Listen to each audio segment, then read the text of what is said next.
இன்னைக்கு நம்ம பார்க்க போகிறது த மோஸ்ட் இம்பார்ட்டன்ட் திங் அப்படிங்கிற புக்கில் உள்ள தேர்ட் சாப்டர் வேல்யூ. வேல்யூ அப்படிங்கிறத சொல்லும்போது யூஸ்வலாக ஸ்டாக் மார்க்கெட்டில் இன்வெஸ்ட் பண்ணுறவங்களோட நார்மல் எல்லாத்துக்கும் ஒரு நார்மல் கான்செப்ட் என்னென்னா பைலோ செல் ஹை, கம்மியான விலைக்கு வாங்கணும், அதிகமான விலைக்கு விற்கணும். இதில் எது கம்மியான விலை, எது அதிகமான விலை, இது நீங்கள் எப்படி கண்டுபிடிப்பீங்க? இதுதான் இன்வெஸ்ட்மெண்ட்டோட ஒரு சென்டர் பாயிண்ட். உங்களுக்கு ஒரு ஸ்டாக்கோட கரெக்டான வேல்யூ, அதோட ஒரிஜினல் வேல்யூ என்னங்கிறத எஸ்டிமேட் பண்ண முடியணும். வேல்யூனா என்ன? முதல்ல நீங்கள் ஒரு ஸ்டாக் வாங்குறீங்கன்னா ஒரு கம்பெனியில் ஒரு போர்ஷன் ஆஃப் ஓனர்ஷிப்பை வாங்குறீங்க. அந்த போர்ஷன் ஆஃப் ஓனர்ஷிப் நீங்கள் வாங்கும்போது அந்த கம்பெனிக்கு ரியல் இன்ஹரண்ட் வேல்யூ என்னன்னா, அந்த கம்பெனியில் எவ்வளோக்குள்ள ஃபினான்ஷியல் ரிசோர்ஸ், அந்த கம்பெனி எவ்வளோ பணம் வச்சிருக்கு, மேனேஜ்மெண்ட் எப்படி இருக்காங்க, அதோட ஃபேக்ட்ரிஸ், அதோட பேட்டன்ட், அதோட ஹியூமன் ரிசோர்ஸ், அதோட பிராண்டு, அதோட ஃபியூச்சர் க்ரோத்து, இதெல்லாம் தான் அந்த கம்பெனியோட வேல்யூ. இந்த இந்த வேல்யூவை உங்களால் எக்ஸாக்டாக அமௌண்ட்டுக்கு கன்வெர்ட் பண்ண முடியும் போது you will know what it is worth. இந்த ஒர்த் ப்ரைஸுக்கு கீழே ஒரு ஸ்டாக்கோட ப்ரைஸ் உங்களுக்கு கிடைக்கும்னா you are buying it at low. இதுதான் இன்வெஸ்ட்மெண்ட்டோட பேஸ் ஆஃப் வேல்யூ பையிங். இப்போ இந்த வேல்யூ பையிங்கில் எப்போ எப்போ ப்ரைஸ் வந்து வேல்யூக்கு ரொம்ப கீழே போதும் going to buy it.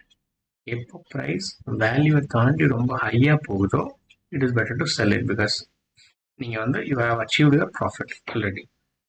இப்போ அடுத்ததா இன்வெஸ்ட்மெண்ட்டில் வந்து ப்ராடராக ஒரு 2 செக்ஷன் ஆஃப் பீப்புள் இருக்காங்க. People who see the fundamentals of the stock and invest. அதாவது another செக்ஷன் எப்படின்னா people who see the technical behavior of the stock.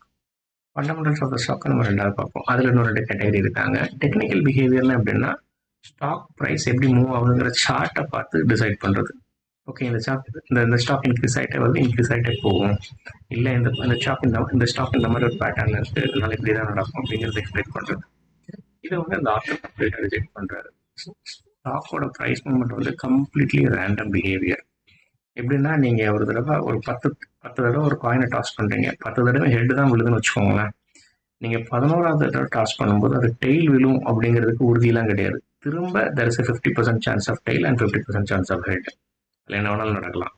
இதே தான் ஸ்டாக்கோட ப்ரைஸ் மூவ்மெண்ட்லையும். இந்த மூமெண்ட் இன்வெஸ்டிங்கு, டெக்னிக்கல் அனலிஸ்ட் பார்க்குறது, இதெல்லாம் வந்து ப்ரைஸ் பிஹேவியரை வச்சு இன்வெஸ்ட் பண்ணுறதுங்கிறது வந்து இட்ஸ் கம்ப்ளீட்லி அப்சல்யூட் திங். நீங்கள் அதை பண்ணீங்கன்னா இது இது இது நாட் அ ரியல் இன்வெஸ்ட்மெண்ட். ஏதோ ஒரு it's kind of a gambling. இப்போ இவர் வந்து இன்வெஸ்ட்மெண்ட்டில் ஃபண்டமெண்டலில் தான் வராரு. ஃபண்டமெண்டல் இன்வெஸ்ட்மெண்ட்டில் ஒரு 2 கேட்டகரி இருக்காங்க.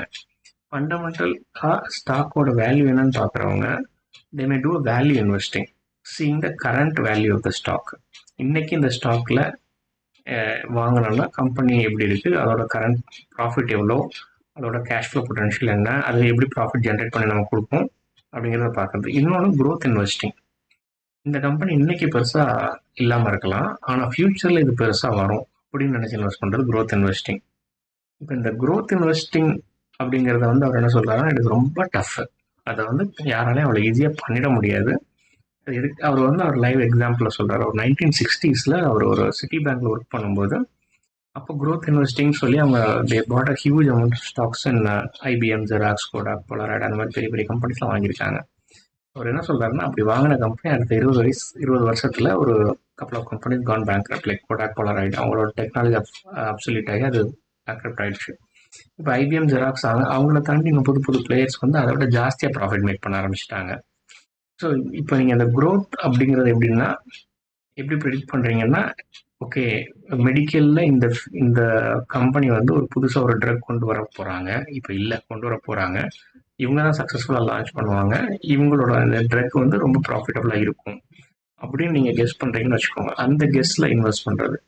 இந்த கெஸ் வந்து எத்தனை தடவை உங்களால் ரிப்பீட்டடாக கன்சிஸ்டண்ட்டாக மேக் பண்ண முடியுங்கிறது ரொம்ப கஷ்டம். இது உங்களால் மேக் பண்ண முடியும்னா இதோட profit potential is very huge. ஆனால் இதை கன்சிஸ்டண்டாக மேக் பண்ணுறது கஷ்டம். ஸோ ஹார்வர்ட் மார்க்ஸ் என்ன சொல்கிறாங்கன்னா, எனக்கு எதை கன்சிஸ்டண்டாக பண்ண முடியுமோ அதை தான் நான் இன்வெஸ்ட்மெண்ட்டாக எடுத்துக்கிறேன், என்னால் வேல்யூ இன்வெஸ்டிங்கை கன்சிஸ்டண்டாக பண்ண முடியுங்கிற மாதிரி அவர் எடுத்துக்கிறார். வேல்யூ இன்வெஸ்டிங்னா இன்னைக்கு இந்த கம்பெனி எவ்வளோ ப்ராஃபிட் மேக் பண்ணுது, இன்னைக்கு மேக் பண்ணுற ப்ராஃபிட்டை இன்னொரு 10-5 இயர்ஸ்க்கு இது தொடர்ந்து மேக் பண்ண முடியுமா, இன்னைக்கு இதை மேக் பண்ணுறதுக்கு இதுகிட்ட என்ன கிரெடிபிலிட்டி இருக்குது, கம்பெனியோட பிராண்ட் நேம் என்ன, அதோட ஹியூமன் ரிசோர்ஸ் என்ன, அதோட ஃபேக்ட்ரிஸ் என்ன, இதுதான் நான் பார்க்குறேன் அப்படிங்கிற மாதிரி இஸ் எண்டிங் அப். இந்த வேல்யூ இன்வெஸ்டிங்கில் ஒரு ஒரு கேட்ச் இருக்குது. யூஸ்வலாக நீங்கள் ஒரு கம்பெனியோட ஒரு வேல்யூவை ஸ்டடி பண்ணிட்டீங்க. ஒரு கம்பெனியோட ஒர்த்து நீங்கள் என்ன நினைக்கிறீங்க, இந்த கம்பெனி வந்து $100 per ஷேர் ஒர்த்தில் அதுக்கு வேல்யூ இருக்குது, அசட்ஸ் எல்லாம் இருக்குது அப்படின்னு நீங்கள் கெஸ் பண்ணுறீங்க. அந்த கம்பெனியோட ஸ்டாக் ப்ரைஸ் சடனாக $80 வருது. ஸோ உங்களை பொறுத்த நீங்கள் $100 கொடுத்தீங்கன்னா, $80 கொடுத்தீங்கன்னா $100 ஒர்த் ஆஃப் ப்ராடக்ட் உங்களுக்கு கிடைக்குது. இப்போ நீங்கள் இதை என்ன பண்ணுவீங்க, நீங்கள் $80 இன்வெஸ்ட் பண்ண ஆரம்பிப்பீங்க. இமீடியட்டாக மார்க்கெட் திரும்ப கீழே போய்கிட்டே இருக்கும். $50 போகும், $30 போகும், $20 போகும். உங்களோட எவாலுவேஷன் மேலே உள்ள கான்ஃபிடென்ஸை வச்சு நீங்கள் திரும்ப கண்டினியூஸாக வாங்குவீங்களா? இதுதான் வேல்யூ இன்வெஸ்டிங்கில் உள்ள டெக்னிக்கல் கிளிச். இதை உங்களால் கண்டினியூஸாக பண்ண முடியணும்னா அது எவ்வளோ டஃப்புங்கிறத சைக்காலஜிக்கலாக நீங்கள் புரிஞ்சுக்கணும். இந்த டஃப்னஸை பீட் பண்ணணும்னா உங்களோட வேல்யூ எவாலுவேஷன் அப்படிங்கிறது வந்து ஒரு பயங்கர நாலேஜபிளாக, பயங்கர அக்யூரேட்டாக இருக்கணும். உங்களால் அக்யூரேட்டாக வேல்யூ எவாலுவேட் பண்ணால் மட்டும்தான் நீங்கள் எவாலுவேட் பண்ண ஒரு விஷயத்தில் உங்களால் ஹோல்ட் ஆன் பண்ண முடியும். அப்படி ஹோல்ட் ஆன் பண்ணி அதுலேருந்து ப்ராஃபிட் எடுக்க முடியும்.